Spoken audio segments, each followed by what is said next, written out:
नाम सत्साई।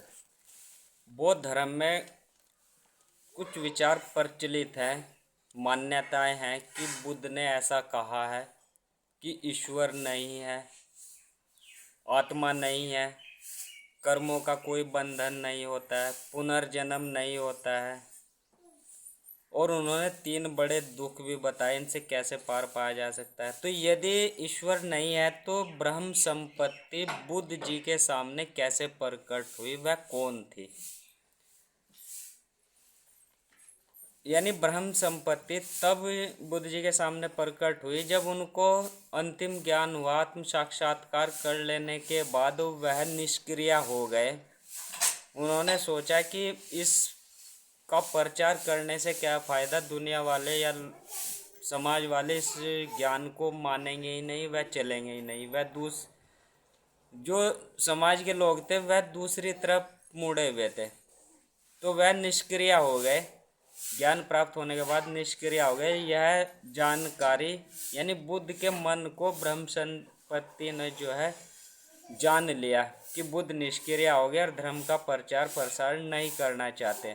तो ईश्वरीय शक्ति ब्रह्म संपत्ति कह लीजिए, वह बुद्ध के सामने प्रकट हुई और बुद्ध को संदेश दिया, आदेशित किया गया कि आपको धर्म का प्रचार प्रसार करना है। तब जाके बुद्ध सक्रिय हुए थे धर्म के प्रचार प्रसार करने के लिए। और यह वर्णन बौद्ध धर्म के ग्रंथों में भी आता है।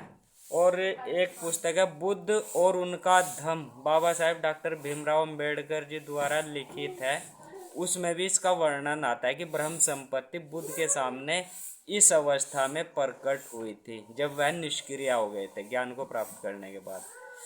तो दूसरा प्रश्न है कि आत्मा है या नहीं है। यदि आत्मा नहीं है तो आत्म साक्षात करने की क्या आवश्यकता थी? वह बुद्ध जी ने अपने अनुयायियों को आत्म साक्षात्कार करने के लिए क्यों कहा? और इसमें क्या देखते हैं? विपश्यना में क्या देखते हैं?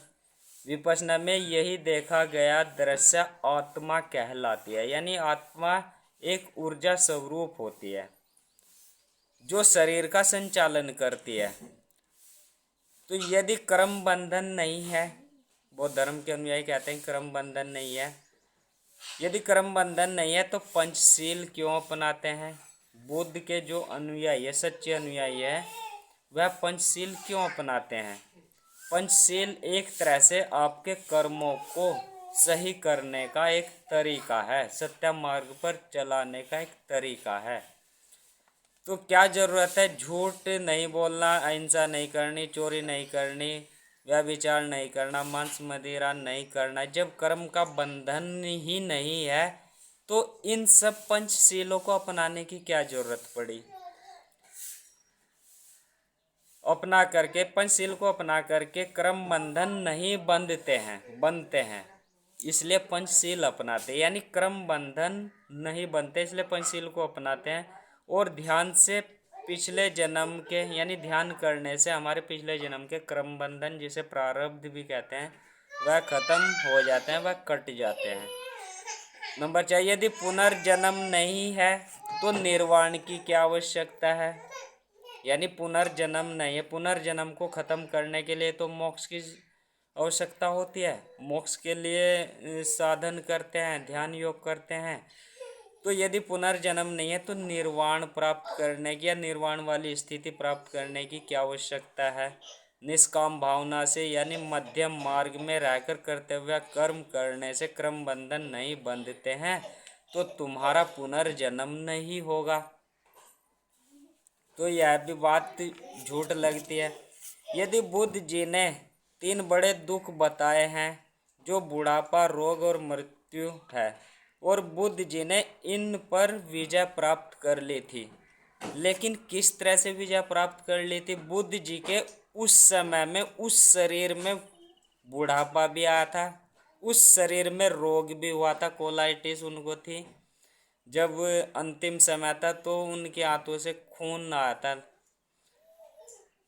तो और उनकी मृत्यु भी हुई, यानी शरीर भी उन्हें छोड़ना पड़ा, नहीं तो वो आज भी होते।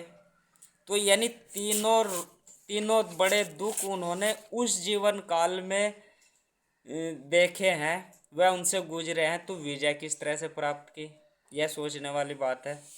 लेकिन बुद्ध जी बूढ़े भी हुए, रोग भी हुआ और मृत्यु भी आई, तो उन्होंने इन दुखों को खत्म करने के लिए अगला पुनर्जन्म खत्म किया है ध्यान योग के द्वारा, साधना के द्वारा। कि व्यक्ति यदि निर्वाण को प्राप्त हो जाता है तो इन तीन जो रोग हैं, जन्म लेने के बाद मृत्यु, वो जन्म लेने के बाद में बुढ़ापा, बुढ़ापा आएगा तो रोग होगा, रोग होगा तो मृत्यु होगी, इनसे बचने के लिए उन्होंने निर्वाण की स्थिति प्राप्त करने के लिए अपने शिष्य से कहा है।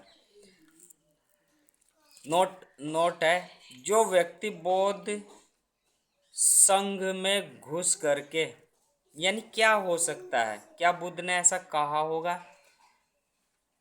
तो जो व्यक्ति बौद्ध संघ में घुस करके सभी बुद्ध महात्माओं को मरवा सकता है, यानी बौद्ध धर्म को खत्म करने के लिए एक षड्यंत्र रचा गया था, तो जो व्यक्ति यानी जो षड्यंत्रकारी बौद्ध भिक्षुओं को ही खत्म कर सकते हैं, क्या वो बुद्ध के बताए गए विचारों को नहीं खत्म कर सकते?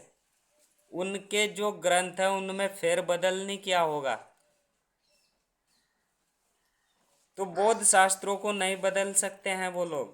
शत्रु सोचता है कि यदि किसी को ज्यादा हानि पहुंचानी है तो उस समाज को पथभ्रष्ट कर दो, कर देने में ज्यादा, यानी वो समझदारी समझते हैं, उसको दिशा, यानी उसको दिशाहीन करके उसकी दिशा ही बदल दो, यानी शत्रु ऐसा सोचता है।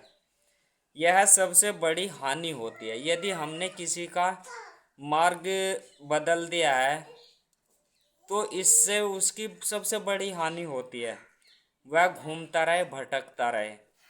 बुद्ध ने ऐसा कहा ही नहीं होगा, और यदि कहा होगा तो चंचल शिष्यों की इच्छाओं को शांत करने के लिए कहा होगा। यानी बुद्ध ने समाज के सामने ऐसा नहीं कहा होगा, बुद्ध ने केवल अपने संघ के जो शिष्य थे, मित्र थे, जो इस ओर ध्यान की ओर चल रहे थे, उनसे कहा होगा। क्योंकि इच्छा रहित शिष्यों हुए बिना, यानी इच्छा रहित, यानी कुछ शिष्य की इच्छा होती है कि ईश्वर कैसा होता है, पुनर्जन्म कैसे खत्म होगा, आत्मा कैसे होती है। यदि हमारी ऐसी इच्छा है बिना आत्म साक्षात्कार करने से पहले, तो आत्म साक्षात्कार करने में बहुत देरी व समय लगता है।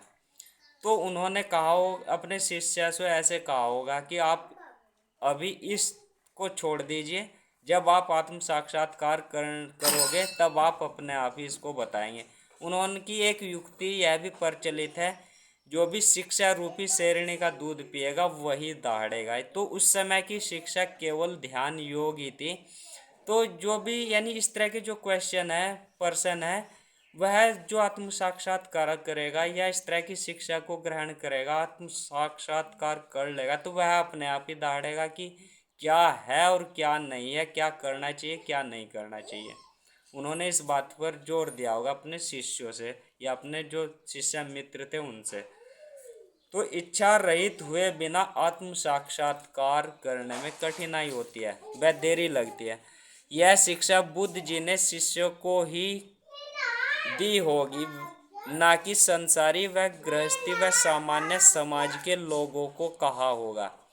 एक पिता अपने बेटे को सिखाना चाहता है, लेकिन बेटा कहता है कि बाबा जी ने तो इस काम करने के लिए मना किया था मुझे। अब वह पिता बेटे को कहता है कि उन्हें भूल जाओ। यदि आप भी देख लीजिए, ऐसा एग्जाम्पल आ जाता है लाइफ में, तो कहना पड़ता है कि उन्हें भूल जाओ, जो हम कह रहे हैं वह कार्य करिए। तो वह पुराने मार्ग के होंगे, लेकिन पिता बेटे को कहता है कि बाबा जी को भूल जाओ, हम जो कहते हैं वह करो। बाबा ने मना किया है, बेटा कहता है कि बाबा ने मना किया है। तो बाबा ने मना किया है अपने क्योंकि वह अनट्रेंड था, इसलिए अपने पोते को मना किया कि ऐसा कार्य न करें। और लेकिन पिता की उपस्थिति में पिता जो है उससे करवाना चाहता है, उसे सिखाना चाहता है।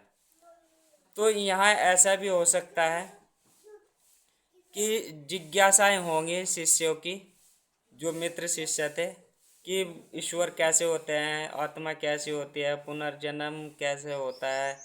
तो उन्होंने कहा, बुद्ध ने कहा होगा अपने शिष्यों से कि ऐसी जिज्ञासा व इच्छा को शांत रखिए, जैसा होगा आप स्वयं बताएंगे और स्वयं देखेंगे, महसूस करेंगे कि ईश्वर कैसा होता है।